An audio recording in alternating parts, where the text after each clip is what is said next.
Fifth standard second semester berries English first chapter a perfect balance आज हम देखने जा रहे हैं हिंदी में और इंग्लिश में। पर उसके पहले मेरे चैनल को सब्सक्राइब कर लीजिए और चलिए। Deepa loved to jump and climb trees, but most of all, she loved to run and play with her Pooja Didi.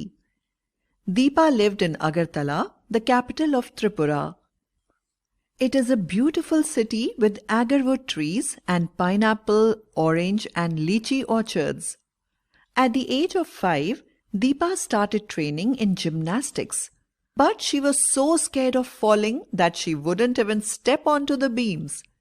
She threw tantrums and complained a lot.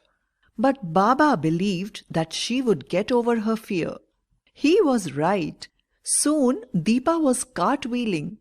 Baba and her coach, Soma Nandi, was so happy.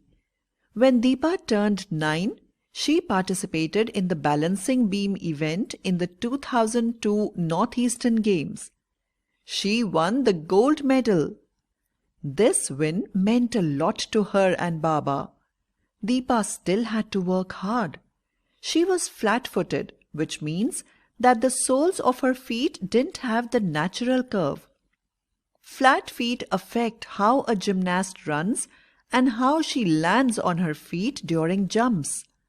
But Deepa had come so far, she decided she would not give up.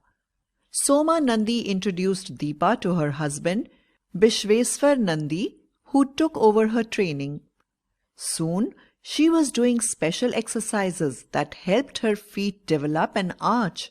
Her coach created equipment with scooter parts to serve as springboards.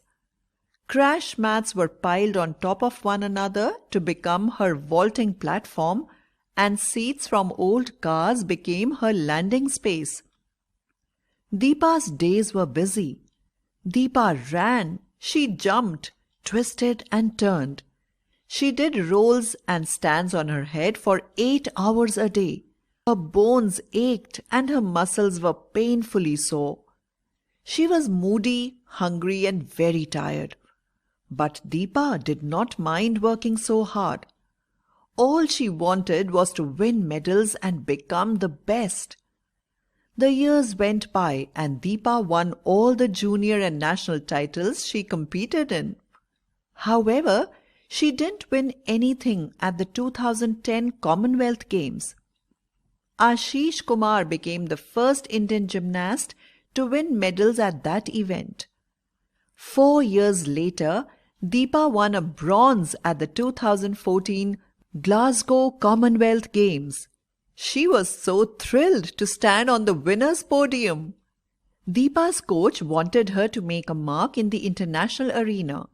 So he trained her to do the Produnova vault. It is named after the first woman who mastered it, Yelena Sergeyevna Produnova. Only 4 other women in the world had landed this extremely dangerous vault.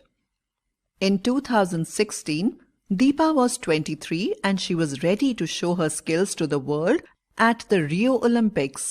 The country waited eagerly to see her win a medal, but she missed winning a medal by just 0.15 point. However, her performance left everyone awestruck. When Romanian gymnast Nadia Comaneci met her, she said, "Good for India to have a role model in Deepa Karmakar. I hope kids look up to her and take up gymnastics because that is how we all started."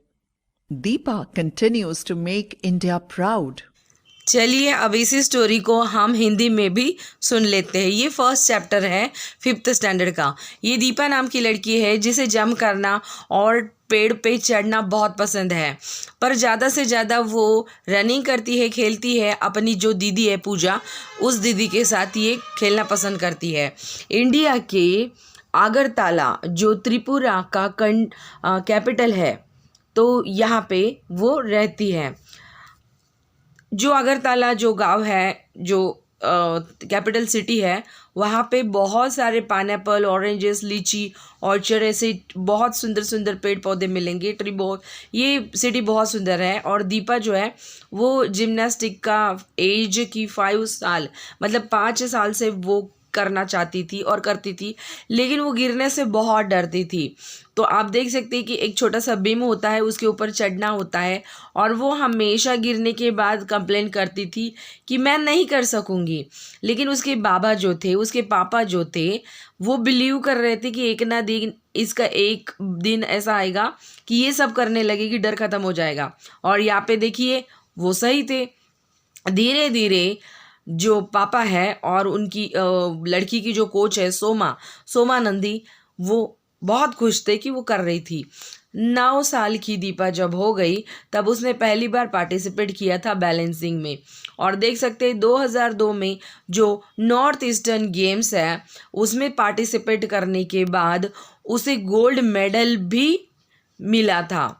तो इतना कम आयु में उसने इतना हासिल किया था, और उस दिन उसके बाबा को और उसे पता चल गया था कि जीतने का महत्व क्या होता है।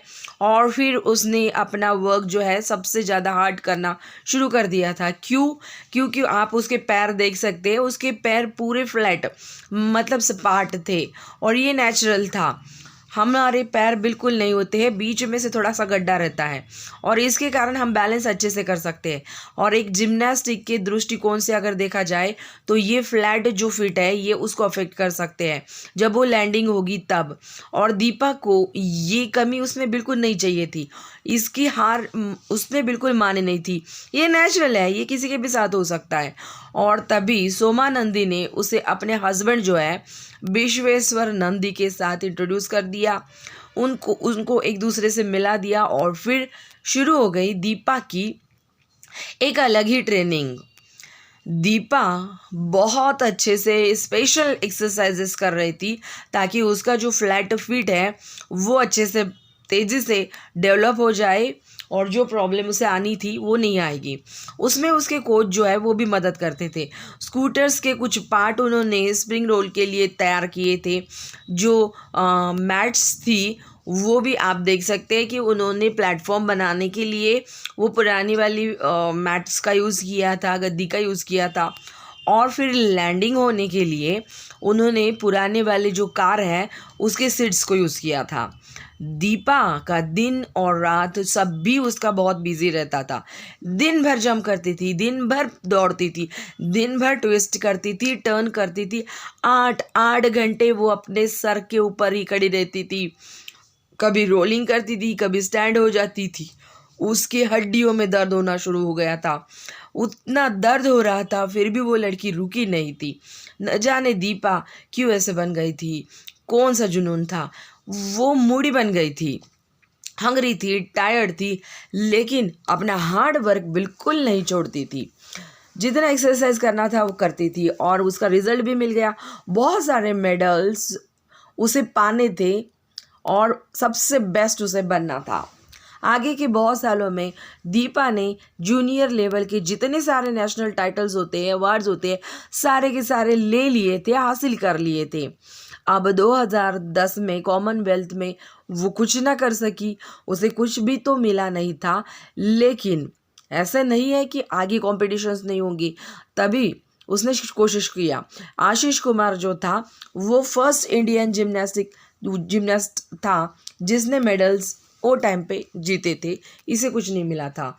लेकिन 4 साल बाद मतलब 2014 में ग्लासगो कॉमनवेल्थ गेम जो था उसमें उसने ब्रॉन्ज अवार्ड ले लिया था। तो देखिए तब कुछ नहीं मिला, लेकिन अब तो ब्रॉन्ज मिला था। और वही मोमेंट उसके लिए और भी मेहनत करने के लिए प्रोत्साहित करने वाला बन गया था।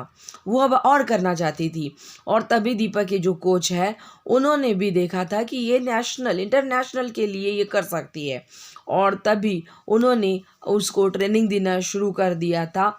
एक अलग ही जंप आप देख सकते हैं, ये बहुत डेंजर जंप है जिसमें फर्स्ट इंडियन नहीं, एक वुमन है जो एलेना सेर्गिवा प्रोजुना, ये दुनिया की 4 ही ऐसी औरतें थी कि ये इतना डेंजरस वर्ड करने के बाद फिर से अच्छे से लैंडिंग हो सकती थी।